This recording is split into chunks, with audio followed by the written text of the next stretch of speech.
Ay, halika. Nung isang araw, nung nakarang araw, nagpa-meeting si Madam at good news.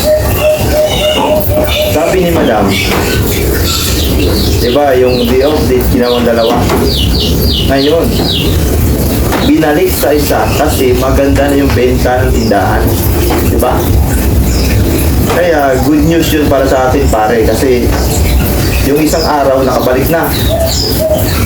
Malaking tulong yun pare kasi isipin mo yung isang araw mong income mawawala, diba?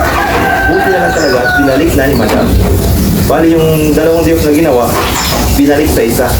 Kaya diba, mas okay. At least, yung income doon, magagamit natin sa iba pang bayaran. Kaysa naman sa dati na wala, diba?